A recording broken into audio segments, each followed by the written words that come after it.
స్వామి వివేకానంద జయంతి సందర్భంగా శ్రీ గాయత్రి బ్రాహ్మణ సేవా సంఘం ఆధ్వర్యంలో సూరారం కాలనీ లూయిస్ బ్రెయిల్ భవన్లో నిర్వహించిన ఉచిత వైద్య ఆరోగ్య శిబిరం మరియు రక్తదాన శిబిరానికి మేడ్చల్ ఏసీపీ సామల వెంకటరెడ్డి ముఖ్య అతిథిగా పాల్గొన్నారు. ఈ సందర్భంగా సంఘం అధ్యక్షుడు గోగులపాటి కృష్ణమోహన్ మాట్లాడుతూ 100 మందికి పైగా రక్తదానం చేశారని ఆయన తెలిపారు. ఈ కార్యక్రమంలో Suraram CI Venkateswararao, SI Narayana Singh, senior journalist Sarvepalli Ramesh Kumar, Gurajada Rangarao, ఉప అధ్యక్షులు గడ్డం రాంబాబు, కార్యదర్శులు హరిరాఘవేంద్ర, సిఎంఆర్ వైద్యులు డాక్టర్ రియాజ్, డాక్టర్ సుమా తదితరులు పాల్గొన్నారు. IV34 న్యూస్, కుత్బుల్లాపూర్ నియోజకవర్గం.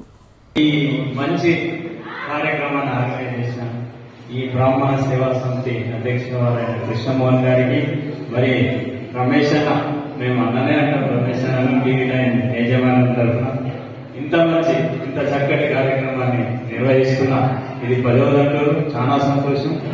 ఇటువంటి కార్యక్రమంతో ఒక ప్రాణాన్ని నిలబెట్టడం ఇది కంటిన్యూ, ఇంతటితో ముగించకుండా ఇది కంటిన్యూ చేయాలని, దీంట్లో మాది కూడా ఏమైనా పాత్ర ఉంటే మేము కూడా సహకరిస్తామని ముందుగా చెప్తే మేము కూడా ఇవన్నీ కూడా బ్లడ్ డొనేట్ చేసేటట్టు మేము కూడా ప్రోత్సహించి వాళ్ళని ఇక్కడికి పిలిపించి ఈ కార్యక్రమంలో పార్టిసిపేట్ చేస్తామని, ఇందులో భాగం పంచుకునేటట్టు చేసిన ఈ మీ అందరికీ కూడా ప్రత్యేక ధన్యవాదాలు తెలుపుతూ శుభాకాంక్షలు.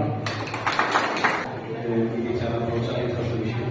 ఇలాంటి ఎన్నో కార్యక్రమాలు నరేంద్ర పల్లెలోకి మానవ సేవ మరింత ముందుకు సేవా కార్యక్రమంలో పాల్గొనడానికి విస్తృతంగా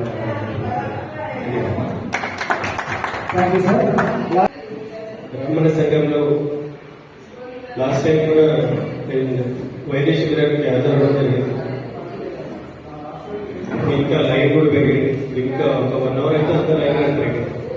అంటే ఇంట్లో ఉన్న పనులు అన్ని క్లియర్ చేసుకున్న తర్వాత మిమ్మల్ని ప్రశాంతంగా లేకపోతే ఇప్పుడు స్టార్ట్ అయిపోయింది ఎలాగైనా. కాబట్టి అంటే ఇంత ఎవరి షెడ్యూల్ వాళ్ళకి అంత బిజీగా ఉన్నా కూడా కొద్దిపాటి టైం తీసి వైద్య శిబిరం ఆర్గనైజ్ చేసిన ఈ బ్రాహ్మణ సంఘంకి మేము చాలా ధన్యవాదాలు చెప్తున్నాం. ఎందుకంటే ప్రతి ఒక్కరు డబ్బులు పెట్టి చెకప్ చేసుకున్నట్టయితే ఉండదు, ఫ్రీగానే ఒకసారి చెక్ చేయించుకుంటే అయిపోతే. సార్ మీరే కష్టం ఉంటారు, స్వామి ఇచ్చింది సార్.